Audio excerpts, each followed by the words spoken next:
Hello बच्चों, कैसे हैं आप? उम्मीद करती हूँ आप बढ़िया और एकदम मज़े में होंगे, खुश होंगे और लाइफ को एंजॉय कर रहे होंगे। बिल्कुल खुश रहिए, स्वस्थ रहिए, मस्त रहिए, तभी तो आपका शारीरिक और मानसिक विकास बेहतरीन तरीके से होगा और कार्य में मन भी लगेगा। तो चलिए रहते हैं खुश और पढ़ते हैं अपने अध्याय को। हमारा अध्याय जो बहुत ही सुंदर कहानी पर आधारित है और उसमें एक बहुत अहम सीख छिपी हुई है, बस उसे ही समझना है और जीवन में अपनाना है। हमारे इस पाठ का नाम है पंच परमेश्वर। तो बच्चों, हिंदी भाषा के विख्यात उपन्यासकार मुंशी प्रेमचंद द्वारा रचित पंच परमेश्वर कहानी में समाज में व्याप्त बेईमानी, भ्रष्टाचार तथा स्वार्थ की झलक को भली भांति दर्शाया गया है। इस कहानी के माध्यम से पंचायत न्याय प्रणाली का बहुत ही सजीव चित्रण किया गया है। कहानी में बताया गया है कि सच्चे न्याय के आड़े मित्र, भाई तथा दूसरे रिश्ते नहीं आने चाहिए। तो चलिए अपनी कहानी की शुरुआत करें। जुम्मन शेख और अलगू चौधरी। तो जुम्मन शेख और अलगू चौधरी दो नाम याद रखिएगा। इन दोनों में गाढ़ी मित्रता थी, यानी कि बहुत घनिष्ठ मित्र थे दोनों। सांझे में उनकी खेती होती थी, कुछ लेन देन में भी साझा था, यानी कि एक दूसरे से लेन देन का कार्य भी करते थे। एक को दूसरे पर अटल विश्वास था। जुम्मन जब हज करने गए थे तब अपना घर अलगू को सौंप गए थे और अलगू जब कभी बाहर जाते तो जुम्मन पर अपना घर छोड़ देते थे। उनमें न खान पान का व्यवहार था, न धर्म का, केवल विचार मिलते थे। मित्रता का मूल मंत्र भी यही है, यानी कि बेसिक चीज मित्रता की यही है कि जात पात से परे होकर केवल विचारों का आदान प्रदान होना चाहिए। इस मित्रता का जन्म उस समय हुआ जब दोनों मित्र बालक ही थे और जुम्मन के पूज्य पिता जुमराती उन्हें शिक्षा प्रदान करते थे। अलगू ने गुरुजी की बहुत सेवा की थी, खूब रकाबियां माजी, खूब प्याले धोए। अलगू के पिता पुराने विचारों के मनुष्य थे। उन्हें शिक्षा की अपेक्षा गुरु की सेवा शुश्रूषा पर अधिक विश्वास था। वे कहते थे कि विद्या पढ़ने से नहीं आती है, जो कुछ होता है गुरु के आशीर्वाद से। बस गुरु की कृपा दृष्टि चाहिए। अतएव यदि अलगू पर जुमराती शेख के आशीर्वाद अथवा सत्संग का कुछ फल ना हुआ होता तो यह मानकर संतोष कर लेते थे कि विद्या उसके भाग्य में ना थी तो कैसे आती। किंतु जुम्मन शेख स्वयं आशीर्वाद के कायल ना थे। उन्हें अपने सौंटे पर अधिक भरोसा था और उसी सौंटे के प्रताप से आज आसपास के गांव में जुम्मन की पूजा होती थी। उनके लिखे हुए रहनामे या पैबाने पर कचहरी का मुहर्रिम भी कलम ना उठा सकता था। हल्के का डाकिया, कांस्टेबल और तहसील का चपरासी सब उनकी कृपा की आकांक्षा रखते थे। अतएव अगलू का नाम उसके धन के कारण था तो जुम्मन शेख अपनी अनमोल विद्या से ही सबके आदर पात्र बने हुए थे। आदर पात्र यानी कि सबके आदर के भाव बने हुए थे। जुम्मन शेख की एक बूढ़ी खाला यानी कि मौसी थी। उसके पास कुछ थोड़ी सी मिल्कियत थी, यानी कि थोड़ी सी जायदाद उसके पास थी, परंतु उसके निकट संबंधियों में कोई ना था। जुम्मन ने लंबे चौड़े वायदे करके वह मिल्कियत अपने नाम लिखवा ली थी। जब तक दान पत्र की रजिस्ट्री ना हुई थी तब तक खालाजान का खूब आदर सत्कार किया गया। उन्हें खूब स्वादिष्ट पदार्थ खिलाए गए। हलवे पुलाव की वर्षा सी की गई, पर रजिस्ट्री की मुहर ने इन खातिरदारियों पर भी मानो मुहर लगा दी। जुम्मन की पत्नी करीमन रोटियों के साथ कड़वी बातों के कुछ तीखे तीखे सालन भी देती थी। जुम्मन शेख भी निष्ठुर हो गए थे। निष्ठुर यानी कि बेहद कठोर व्यवहार अपनी खाला यानी कि मौसी के साथ करते थे। अब बेचारी खाला जान को प्राय नित्य ही ऐसी बातें सुननी पड़ती थी। बुढ़िया ना जाने कब तक जिएगी। 2-3 बीघे उसर क्या दे दिया, मानो मोल ले लिया है। बघारी दाल के बिना रोटियां नहीं उतरती। जितना रुपया इसके पेट में झोंक चुके उतने से तो अब तक गांव मोल ले लिए होते। कुछ दिन खालाजान ने सुना और सहा, पर जब ना सहा गया तब जुम्मन से शिकायत की। जुम्मन ने स्थानीय कर्मचारी गृह स्वामी के प्रबंध में दखल देना उचित ना समझा, अर्थात जुम्मन ने अपनी बीवी को कुछ नहीं कहा। कुछ दिन तक और ही यूं ही रोना धोना चलता रहा। अंत में एक दिन खाला ने जुम्मन से कहा, बेटा तुम्हारे साथ निर्वाह ना होगा, अर्थात निर्वाह यानी कि तुम्हारे साथ मेरा गुजारा होना मुश्किल है। तुम मुझे रुपए दे दिया करो, मैं अपना खाना अपने आप पका लूंगी। जुम्मन ने धृष्टता के साथ उत्तर दिया, रुपए के यहाँ फलते हैं? खाला ने नम्रता से कहा, मुझे कुछ रुका सुक्का चाहिए भी कि नहीं? जुम्मन ने गंभीर स्वर से जवाब दिया, तो कोई यह थोड़े ही समझा था कि तुम मौत से लड़कर आई हो। खाला बिगड़ गई। उसने पंचायत करने की धमकी दी। जुम्मन हंसे। जिस तरह कोई शिकारी हिरन को जाल की तरफ जाते देखकर मन ही मन हंसता है, वह बोला, हाँ जरूर पंचायत करो, फैसला हो जाए। मुझे भी यह रात दिन की खटपट पसंद नहीं। पंचायत में किसकी जीत होगी, इस विषय में जुम्मन को कुछ भी संदेह ना था। आसपास के गांव में ऐसा कौन था जो उसके अनुग्रहों का ऋणी ना हो, यानी कि उसके द्वारा किए गए कार्यों का कोई ऋणी ना हो। ऐसा कौन था जो उसको शत्रु बनाने का साहस कर सके? किस में इतना बल था जो उसका सामना कर सके? आसमान के फरिश्ते तो पंचायत करने आएंगे नहीं।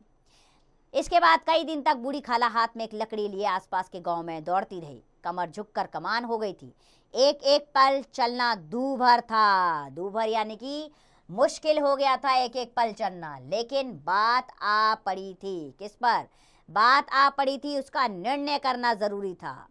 बिरला ही कोई भला आदमी होगा। बिरला यानी कि शायद ही कोई ऐसा आदमी होगा जिसके सामने बुढ़िया ने अपने दुख के आंसू ना बहाए हों। किसी ने तो यूं ही ऊपरी मन से हूं हां करके टाल दिया और किसी ने इस अन्याय पर जमाने की गालियां दी। चारों ओर से घूम घाम कर बेचारी अलगू चौधरी के पास आई, लाठी पटक दी और दम लेकर बोली, बेटा तुम भी दम भर के लिए मेरी पंचायत में चले आना। मुझे बुलाकर क्या करोगी? कई गांव के आदमी तो आएंगे ही। अपनी विविधा, विविधा यानी कि अपनी समस्या, अपनी विविधता तो सबके आगे रो आई। अब आने ना आने का अख्तियार उनको है। यों आने को आ जाऊंगा मगर पंचायत में मुंह ना खलूंगा। क्यों बेटा? अब इसका क्या जवाब है? अपनी खुशी। जुम्मन मेरा पुराना मित्र है, उससे बिगाड़ नहीं सकता। किसने कहा? ये अलगू ने। बेटा क्या बिगाड़ के डर से ईमान की बात ना कहोगे? अलगू इस सवाल का कोई उत्तर नहीं दे सका, पर उसके हृदय में ये शब्द गूंज रहे थे। संध्या समय एक पेड़ के नीचे पंचायत बैठी। शेख जुम्मन ने पहले से ही फर्श पर बिछा रखा था। उन्होंने पान, इलायची, हुक्के, तंबाकू आदि का प्रबंध भी किया था। हाँ, वे स्वयं अलबत्ता अलगू चौधरी के साथ जरा दूरी पर बैठे हुए थे। पंच लोग बैठ गए तो बूढ़ी खाला ने उनसे विनती की, पंचों आज 3 साल हुए मैंने अपनी सारी जायदाद अपने भांजे जुम्मन के नाम लिख दी थी। इसे आप लोग जानते ही होंगे। जुम्मन ने मुझे रोटी कपड़ा देना कबूल किया। साल भर तो मैंने इसके साथ रो धोकर काटा, पर अब रात दिन का रोना नहीं सहा जाता। मुझे ना पेट भर की रोटी मिलती है न तन का कपड़ा। बेबस बेवा हूँ, कचहरी दरबार नहीं कर सकती। तुम्हारे अतिरिक्त और किसे अपना दुख सुनाऊं? तुम लोग जो राह निकाल लो उसी राह पर चलो। यदि मुझ में कोई दोष दिखे तो मेरे मुंह पर थप्पड़ मारो। जुम्मन में बुराई देखो तो उसे समझाओ। क्यों एक बेबस की आह लेता है? आह यानी कि क्यों एक बेबस की बुरी बातें सामने लाता है? मैं पंचों का हुक्म सिर माथे चढ़ाऊंगी। उसने कहा, जो पंच कहेंगे मैं उसे मानने को तैयार हूँ।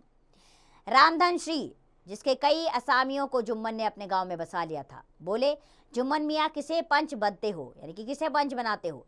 आपसे इसका निपटारा कर लो, फिर जो कुछ पंच कहेंगे वही मानना पड़ेगा। जुम्मन को इस समय सदस्यों में विशेषकर वही लोग दिखाई पड़े जिनसे किसी न किसी कारण वैमनस्य था, यानी कि किसी न किसी कारण बैर था उसका इन लोगों से। बोला, पंचों का हुक्म अल्लाह का हुक्म है। खालाजान जिसे चाहे उसे बन दे, मुझे कोई उर्ज नहीं। उसने कहा, खालाजान जिसे चाहे पंच बनाना चाहे मैं मान लूंगा। खाला ने चिल्लाकर कहा, अरे अल्लाह के बंदो, पंचों का नाम क्यों नहीं बता देता? कुछ मुझे भी तो मालूम हो। जुम्मन ने क्रोध से कहा, अब इस वक्त मेरा मुंह ना खुलवाओ। तुम्हारी बन पड़ी है, जिसे चाहो पंच बना दो। खालाजान जुम्मन के आपेक्ष समझ गई। बोली, बेटा खुद से डरो। पंच ना किसी के दोस्त होते हैं ना किसी के दुश्मन। कैसी बात कहते हो? और तुम्हारा किसी पर विश्वास ना हो तो जाने दो। अलगू चौधरी को तो मानते हो, लो मैं उन्हीं को सरपंच बनती हूँ। जुम्मन शेख आनंद से फूल उठे, परंतु भावों को छिपाकर बोल गए, अलगू ही सही, मेरे लिए जैसे रामधन वैसे अलगू। अलगू इस झमेले में फंसना नहीं चाहते थे। वे कन्नी काटने लगे। बोले, खाला तुम तो जानती हो कि मेरी जुम्मन से खाड़ी दोस्ती है। खाला ने गंभीर स्वर में कहा, बेटा दोस्ती के लिए कोई अपना ईमान नहीं बेचता। पंच के दिल में खुदा बसता है। पंचों के मुंह से जो बात निकलती है वो खुदा की तरफ से निकलती है। अलगू सरपंच हुए। रामधन मिश्र और जुम्मन के दूसरे विरोधियों ने बुढ़िया को मन से बहुत कोसा। अलगू चौधरी बोले, शेख जुम्मन, हम और तुम बहुत पुराने दोस्त हैं, पर जब काम पड़ा तुमने मेरी मदद की और हमसे जो कुछ भी बन पड़ा हमने तुम्हारी सेवा करते रहे। किंतु इस समय तुम और बूढ़ी खाला दोनों हमारी निगाह में बराबर हो। तुमको पंचों से जो कुछ अर्ज करनी हो तो करो। जुम्मन को पूरा विश्वास था कि अब बाजी मेरी है। अलगू यह सब दिखावे की बात कह रहा है, अतएव शांतचित होकर बोले, पंचों 3 साल हुए खालाजान ने अपनी जायदाद मेरे नाम कर दी थी। मैंने उन्हें खाना कपड़ा देना कबूल किया था। खुदा गवाह है, आज तक मैंने खालाजान को कोई तकलीफ नहीं दी। मैं उन्हें अपनी माँ के समान समझता हूँ। उनकी खिदमत करना मेरा फ़र्ज़ है, किंतु औरतों में ज़रा अनबन रहती है, इसमें मेरा क्या बस है। खालाजान मुझसे माहवार खर्च अलग मांगती है। जायदाद जितनी भी है वह पंचों से छिपाई नहीं। उससे इतना मुनाफा नहीं होता है कि माहवार खर्च दे सकूं। इसके अतिरिक्त हिब्बानामे में माहवार खर्च का कोई जिक्र नहीं तो मैं भूलकर भी इस झमेले में ना पड़ता। बस मुझे यही कहना है, पंचों को अख्तियार है, जो फैसला चाहे करे। अलगू चौधरी को हमेशा कचहरी से काम पड़ता था, अतः वह पूरा कानूनी आदमी था। उसने जुम्मन से जिरह शुरू की। जिरह यानी कि उसने वाद विवाद शुरू किया। एक एक प्रश्न जुम्मन के हृदय पर हथौड़े की चोट की तरह पड़ता रहा। रामधन मिश्र इस प्रश्नों पर मुग्ध हुए जाते थे। जुम्मन चकित थे कि अलगू को क्या हो गया है। अभी ये अलगू मेरे साथ बैठा हुआ कैसी कैसी बातें कर रहा था, इतनी देर में ऐसी काया पलट हो गई कि मेरी जड़ खोदने पर तुला हुआ है। ना मालूम ये कब की कसर निकाल रहा है, क्या इतने दिनों की दोस्ती कुछ भी काम ना आएगी। जुम्मन शेख इसी संकल्प विकल्प में पड़े हुए थे कि इतने में अलगू ने फैसला सुनाया। जुम्मन शेख पंचों ने इस मामले पर विचार किया। उन्हें यह नीति संगत मालूम हुआ कि खालाजान को माहवार खर्च दिया जाए। हमारा विचार है कि खाला की जायदाद से इतना मुनाफा अवश्य हुआ होगा कि माहवार खर्च दिया जा सके। बस यही हमारा फैसला है। अगर जुम्मन को खर्च देना मंजूर ना हो तो हिब्बादार नामा रद्द समझा जाएगा, यानी कि जो जायदाद दी गई है वो वापस मानी जाएगी। यह सुनते ही जुम्मन सन्नाटे में आ गया। जो अपना मित्र हो वह शत्रु का व्यवहार करे और गले पर छुरी फेरे, इसे समय के फेरे के सिवा और क्या कहेंगे। फिर जिस पर पूरा भरोसा था उसने समय पड़ने पर धोखा दिया। ऐसे अवसरों पर झूठे सच्चे मित्रों की परीक्षा होती है। यही कलयुग की दोस्ती है। किंतु रामधन मिश्र और अन्य पंच अलगू चौधरी की इस नीति परायणता यानी कि सत्यनिष्ठता की प्रशंसा जी खोल कर रहे थे। वे कहते थे कि इसका नाम पंचायत है, दूध का दूध और पानी का पानी कर दिया। दोस्ती दोस्ती की जगह है, किंतु धर्म का पालन करना मुख्य है। ऐसे ही सत्यवादियों के बल पर पृथ्वी ठहरी है, नहीं तो वह कब की रसातल में चली जाती, यानी कि अंधकार में चली गई होती। इस फैसले ने अलगू और जुम्मन की दोस्ती की जड़ हिला दी। अब वे साथ साथ बातें करते नहीं दिखाई देते थे। इतना पुराना मित्रता रूपी वृक्ष सत्य का एक झोंका भी ना सह सका। सचमुच वह बालू की ही जमीन पर खड़ा था। उनमें अब शिष्टाचार का अधिक व्यवहार होने लगा। वे एक दूसरे की आवभगत ज्यादा नहीं करने लगे। वे मिलते जुलते थे, किंतु उसी तरह जैसे तलवार से ढाल मिलती है। जुम्मन के चित्र में मित्र की कुटिलता आठों पहर खटका करती थी। उसे हर घड़ी यही चिंता रहती थी किसी तरह बदला लेने का अवसर मिले। अच्छे काम की सिद्धि में बड़ी देर लगती है, पर बुरे कामों की सिद्धि में ये बातें नहीं होती। जुम्मन को भी बदला लेने का अवसर जल्द ही मिल गया। पिछले साल अलगू चौधरी बटेसर से बैलों की एक अच्छी जोड़ी मोल लाए थे। बैल पचाही जाति के सुंदर बड़े बड़े सींगों वाले थे। महीनों तक आसपास के लोग उनके दर्शन करने रहे। देवयोग से जुम्मन की पंचायत के 1 महीने बाद इस जोड़ी का एक बैल मर गया। जुम्मन ने दोस्तों से कहा, यह दगाबाजी की सजा है। इंसान सब्र भले ही कर जाए, पर खुदा नेक बंद सब देखता है। अलगू को संदेह हुआ कि जुम्मन ने बैल को विष दिया है। चौधराइन ने भी जुम्मन पर ही इस दुर्घटना का दोषारोपण किया। उसने कहा, जुम्मन से कुछ करा दिया है। चौधराइन और करीमन में इस विषय पर एक दिन खूब वाद विवाद हुआ। जुम्मन ने किसी तरह शांति स्थापित की। उन्होंने अपनी पत्नी को डांट डपट कर समझा दिया। वह उसे रणभूमि यानी कि वाद विवाद वाली जगह से हटा भी ले गए। उधर अलगू चौधरी ने समझाने बुझाने का काम अपने तर्कपूर्ण सोटे से लिया। अब अकेला बैल किस काम का। उसका जोड़ा बहुत ढूंढा गया, परंतु ना मिला। निदान यह सलाह ठहरी कि इसे बेच देना चाहिए। गांव में एक समझू साहू थे। वह इक्का गाड़ी झांकते थे। गांव से गुड़ घी लाकर मंडी ले जाते, मंडी से तेल नमक भर लाते और गांव में बेचते। इस बैल पर उनका मन लहलाया। उन्होंने सोचा, यह बैल हाथ लगे तो दिन भर में बेखटके 3 खेप हो। आजकल तो एक ही खेप के लाले पड़े रहते हैं। बैल देखा, गाड़ी में दौड़ाया, बाल भोरों की पहचान कराई, मोल तोल किया और उसे लाकर द्वार पर बांध ही दिया। 1 महीने में दाम चुकाने का वादा ठहरा। चौधरी को भी गरज ही थी, घाटे की परवाह ना की। समझू साहू ने नया बैल पाया तो लगे उसे रगड़ने। वे दिन में 3-3 4-4 खेपे करने लगे। ना चारे की फिक्र थी ना पानी की, यानी कि बैल का ध्यान नहीं रख रहे थे वो। बस खेपों से काम था। मंडी ले गए, वहाँ कुछ सूखा भूसा सामने डाल दिया। बेचारा जानवर अभी दम भी ना लेने पाया था कि फिर जोत दिया। महीने भर में वह घिस पिस सा गया। इक्के का जुआ देखते ही उसका लहू सूख जाता था। एक एक पग चलना दूबर था। हड्डियां निकल आई थी, पर था वह पानीदार। मार की बर्दाश्त ना थी। एक दिन चौथी खेप में साहू जी ने दूना भोजा लादा। दिन भर का थका जानवर पैर ना उठते थे, पर साहू जी कोड़े फटकारने लगे। बस फिर क्या था, बैल कलेजा तोड़कर चला। कुछ दूर दौड़ा और चाहा कि जरा दम ले लूं, पर साहू जी को जल्द पहुंचने की फिक्र थी। अतएव उन्होंने कई कोड़े बड़ी निर्दयता से फटकारे। बैल ने एक बार फिर जोर लगाया, पर अब की बार शक्ति ने जवाब दे दिया। वह धरती पर गिर पड़ा और ऐसा गिरा कि फिर ना उठा। साहू जी ने बहुत मारा, टांग पकड़कर खींचा, नथनों में लकड़ी ठूंस दी, पर कहीं मृतक भी उठ सकता है। तब साहू जी को कुछ शक हुआ। उन्होंने बैल को गौर से देखा, खोलकर अलग किया और सोचने लगे कि गाड़ी कैसे घर पहुंचे। कुछ बोरे गुड़ और कई पीपे घी उन्होंने बेचे थे। 200-250 रुपये कमर में बंधे थे। इसके अतिरिक्त गाड़ी पर कई बोरे नमक भी थे। अतएव छोड़कर जा भी नहीं सकते थे। लाचार बेचारे गाड़ी पर ही लेट गए। वहीं रत जगा करने की ठान ली। चिलम पीकर गाना गाया, फिर हुक्का पिया। इस तरह साहू जी आधी रात तक नींद को बहलाते रहे। अपनी जान में तो वो जागते ही रहे थे, पर पाँव फटते ही जो नींद टूटी, वह कमर पर हाथ रखा तो थैली गायब। घबराकर इधर उधर देखा तो कई कनस्तर तेल भी नरादर यानी कि कई तेल कनस्तर भी गायब हो गए थे।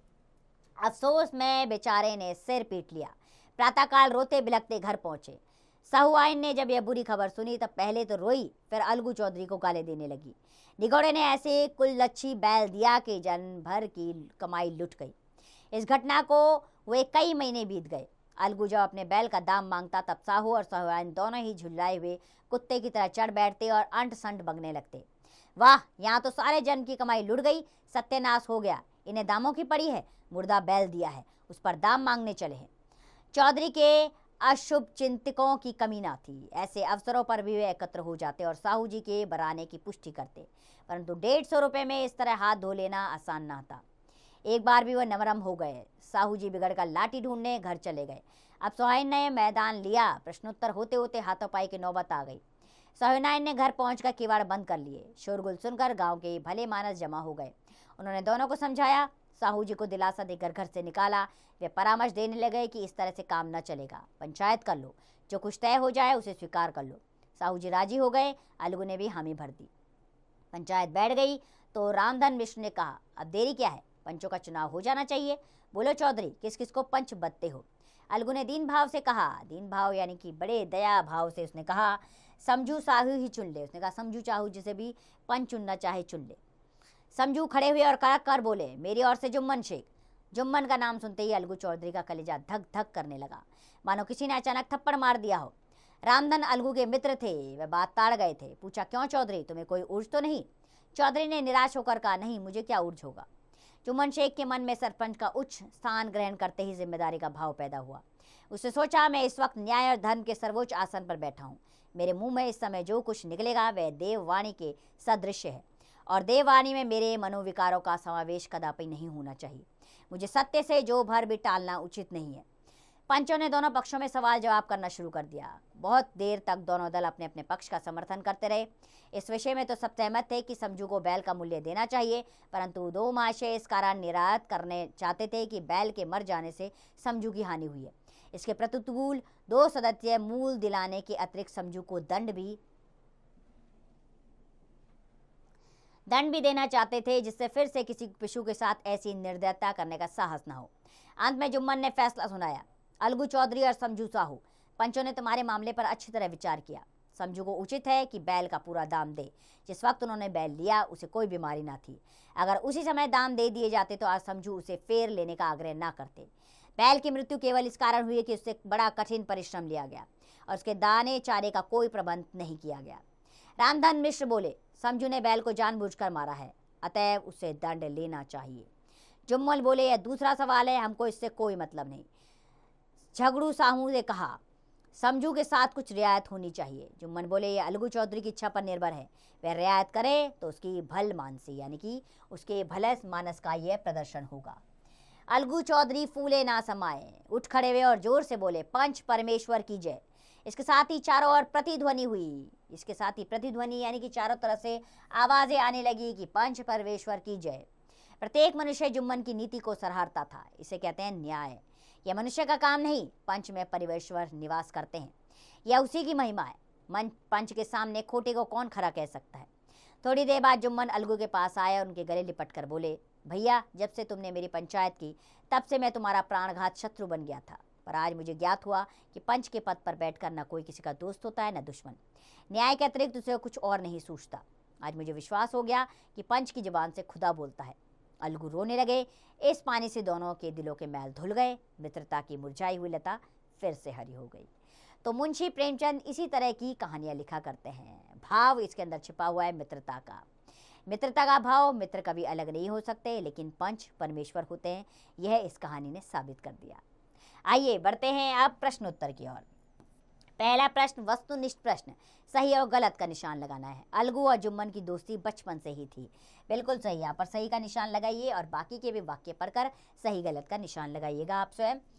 हम अगले प्रश्न की ओर बढ़ते हैं। रिक्सान भरना है बच्चों। यहाँ पर इस डैश का जन्म जब हुआ जब दोनों मित्र बालक ही थे। इस मित्रता का जन्म, इस मित्रता का जन्म, ठीक है। इसी प्रकार पाठ के अनुसार बाकी के रिक्त स्थान भी आप भरिएगा। अब आते हैं हम लघु उत्तरीय प्रश्न पर, यानी कि संक्षिप्त उत्तर देने हैं इसमें। अलगू चौधरी का शिक्षा के प्रति क्या मत था? अलगू चौधरी का शिक्षा के प्रति यही मत था कि शिक्षा तो गुरु के आशीर्वाद से ही आती है। बाकी के प्रश्न पढ़ेंगे बच्चों आप, और पाठ के अनुसार उत्तर स्वयं देंगे आप। अब आते हैं हम दीर्घ उत्तरीय प्रश्न पर, यानी कि यहाँ पर विस्तार पूर्वक उत्तर देना है आपको। अलगू चौधरी के अशिक्षित था तथा जुम्मन शेख के शिक्षित होने का क्या कारण था? अलगू चौधरी का पढ़ाई में इतना ध्यान नहीं था, लेकिन जुम्मन शेख पढ़ने में होशियार था और उसकी इच्छा पढ़ाई के प्रति जागरूक रहती थी। तो इस प्रकार बच्चों आप बाकी के भी प्रश्न पढ़कर उत्तर स्वयं लिखेंगे। भाषा ज्ञान पर आ जाते हैं हम।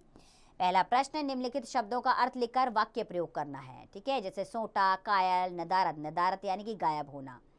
तो अक्सर विद्यालय से जो नालायक बच्चे होते हैं वो नदारत रहते हैं।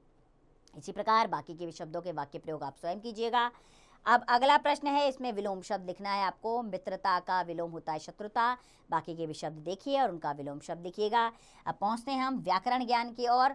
तो भाषा के क्षेत्र में हमारा एक स्वभाव सर्वत्र और सदैव काम करता रहता है कि हम कम से कम शब्दों का प्रयोग करके अधिक से अधिक बात कहना चाहते हैं और कम से कम शब्दों में लिखकर बड़े से बात या विषय को रखना चाहते हैं। अतः शब्दों के आरंभ या अंत में कुछ जोड़कर अथवा मात्राओं या स्वर में कुछ परिवर्तन करके नवीन से नवीन अर्थ बोध करना चाहते हैं। कम से कम शब्दों में विषय प्रस्तुत करना भाषा का कौशल माना जाता है, ठीक है बच्चों। तो आइए अब अगले प्रश्न पर आते हैं हम। संस्कृत के कुछ उपसर्ग जान लेते हैं, ठीक है। कुछ उपसर्ग संस्कृत के हैं, ये व्याकरण में पढ़ते होंगे। हिंदी के उपसर्ग, उर्दू के उपसर्ग, ये सारे आप व्याकरण में पढ़ते होंगे। हम आगे के प्रश्न पर आते हैं जो रचनात्मक कार्य हैं। इन्हें पढ़िएगा और ज्ञान का समावेश अपने अंदर कीजिएगा। रचनात्मक कार्य में करना है आपने पंच परमेश्वर नामक एक घटना का आयोजन करें। सभी विद्यार्थी इस नाटक में भाग लें तथा मंच के महत्व को समझे। सब बच्चे जाने कि पंच को परमेश्वर क्यों कहा जाता है। पंच न्याय करता होते हैं। इसमें जो भी बैठते हैं उन्हें अपनी न्याय संगत बातों पर ध्यान देना चाहिए। इस समय उनसे न कोई किसी से मित्रता होती है, न किसी से शत्रुता होती है। केवल वो न्याय करने के लिए उस पद पर आसीन होते हैं, इसलिए उनको निष्कपट भाव से न्याय करना चाहिए, ठीक है। तो इस प्रकार आप एक नाटक का मंचन कीजिए और इस कहानी को नाटक के जरिए सभी विद्यार्थियों के सामने विद्यालय में कीजिए। बहुत मज़ा आएगा। तो उम्मीद करती हूँ ये कहानी आपको पसंद आई होगी। इससे आप समझ गए होंगे कि मित्रता का भाव हमारे अंदर होना चाहिए। कोई भी बात जीवन में आ जाए लेकिन अपनी मित्रता में दूरी नहीं आनी चाहिए। तो खुश रहिए, स्वस्थ रहिए, मस्त रहिए और इस पाठ का अभ्यास कार्य करते रहिए।